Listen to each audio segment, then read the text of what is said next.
Welcome back to the channel, Nerds and Nerdettes. Today we're going over, of course, the end of month monthly haul. This month was my birthday month, so we have a decently sized haul for you guys that we're going to go over. Some books you guys may have seen in other videos, but we'll still just kind of go over them quickly, but we can go ahead and get started. We have Volume 2 of Tokyo Revengers, the Omnis, or the 2-in-1s, whatever you want to call them. This was in one of my previous videos. I pretty much picked this up because I haven't checked this out. I only recently started reading digitally, as I've said before, and I do follow the 3-volume rule, even though this is technically now going to be 4 volumes. But at least I can get the 3 volumes in, see what I think, and decide if I'm going to continue collecting. We have Volume 1 of The Girl from the Other Side. Absolutely beautiful book. Another blind buy, something I have not experienced yet, have not read yet, and I'm extremely excited when I heard that this title was going to get 3-volume hardcover deluxe editions. It was very anticipated by me. I was very excited to get my hands on it, and I'm excited to actually read this. I've heard nothing but good things. Volumes 17 and 18 of Fullmetal Alchemist in the Fullmetal edition hardcovers. Beautiful release for this series. I've been slowly collecting it. I'm missing roughly like 6 volumes, give or take, but I am planning on completing it. I've already watched it. I haven't read it, but I am excited to read it. I've heard Brotherhood doesn't change up much from manga to anime, so it's going to be very interesting to actually be able to read it and compare the two. Okay, that wraps up manga. So going into kind of the objective of a lot of my hauls as of lately is to get indie titles in, just because I haven't read them as much as I've read big 2 titles.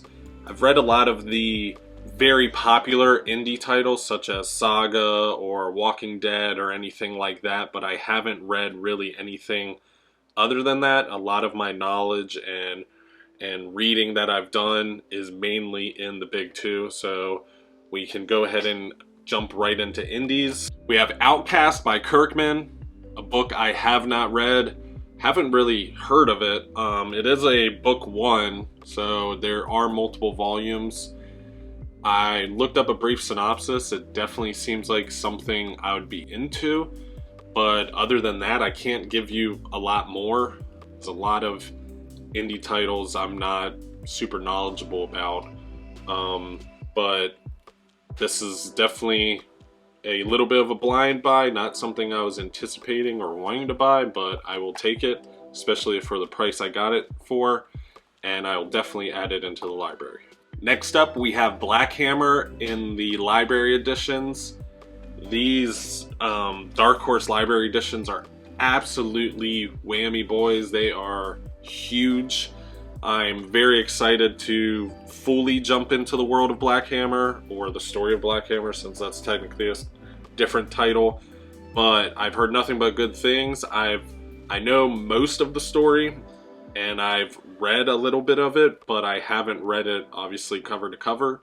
So I'm excited to get into it, read a lot more of Jeff Lemire's work. I'm a huge fan of a lot of his writing, but this is actually probably one of the titles that he gets acclaim for. So I am excited to actually read it from cover to cover, get the rest of the volumes. They're also just beautiful books, so just for that reason alone, they're worth the pickup. Next up, we have Paper Girls, book 1 and 2. 2 out of 3, so I do need to get volume 3. But this is Brian K. Vaughan. You've probably heard of this title just because a show recently came out on Amazon Prime, I believe. Really good stuff. Great story.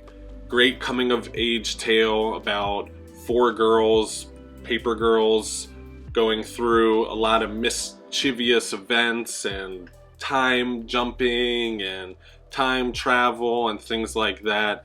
It's totally, at least reading it, a little bit of the show too has the vibe of like Stranger Things, like completely ripped out of a different time. and he really does well retelling the stories and telling a story from a perspective of pretty much young girls. So this is definitely a great addition and great treatment of the material, beautiful hardcovers, and I'm excited to get into it and actually add it to the library. Next up, we have another Robert Kirkman title, which is Firepower Book 1. I've heard about this and I've read like the first couple issues.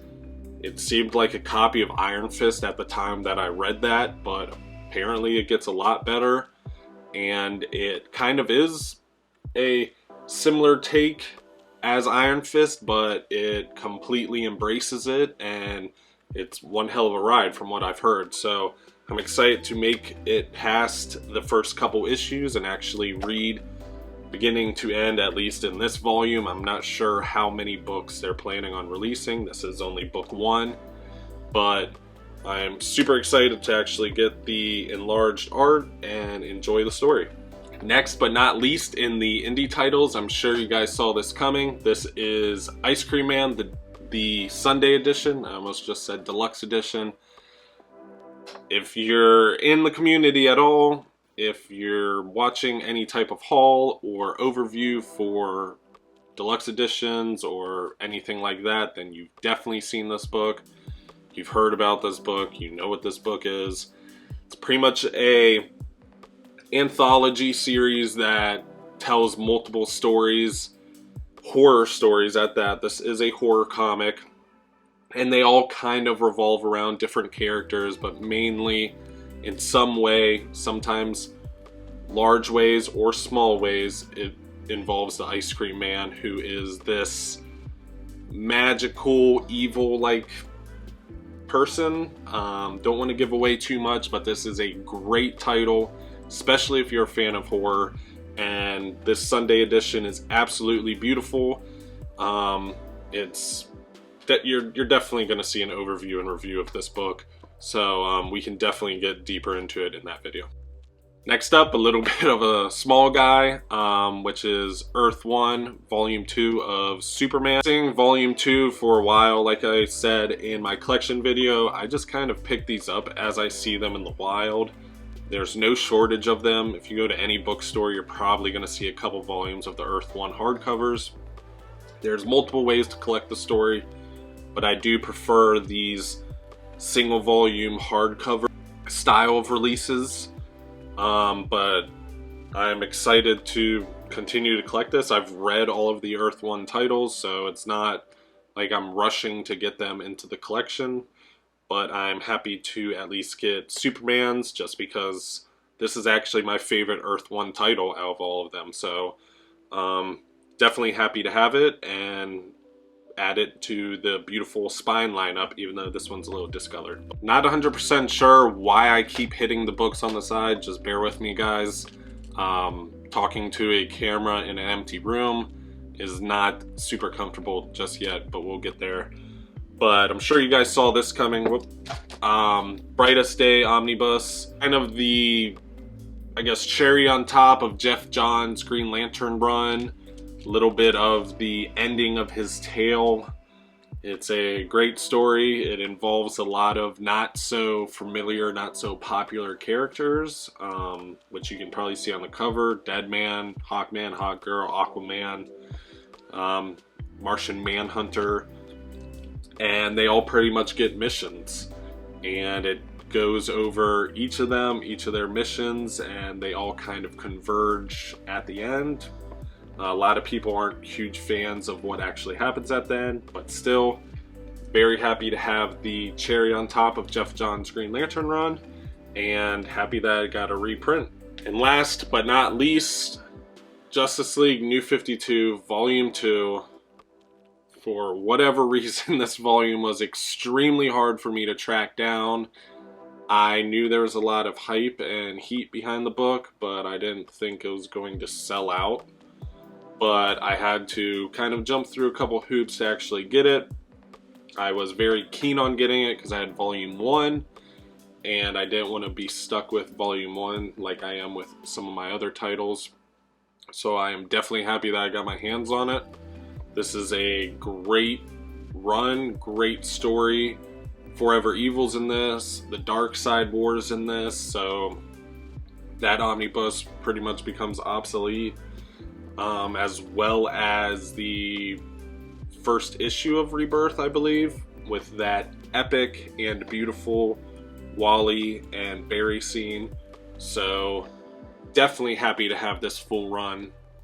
This is one of, if not the run for me as far as Justice League goes, and it has my favorite writer and a lot of my favorite artists in it. So definitely check this out if you haven't already. There's a volume 1, this is volume 2, and you can definitely expect a review and an overview on this as well.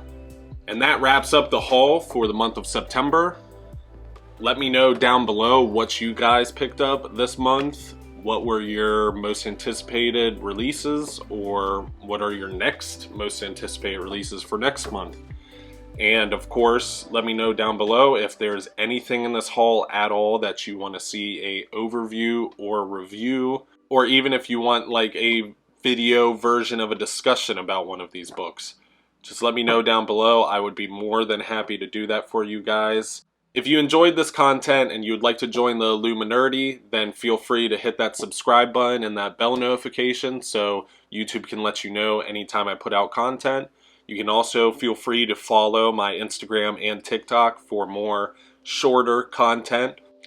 And also feel free to reach out to me on any of my social medias or here on ways I can improve the channel for you guys, the viewers. And also, if you have any recommendations at all for me to actually read, there's a lot that I have read, but of course there's always things that I haven't. So please absolutely recommend any and everything that you guys are enjoying reading right now. And that wraps up the video pretty much. So as always, for our closing, don't forget to stay nerdy, and thank you.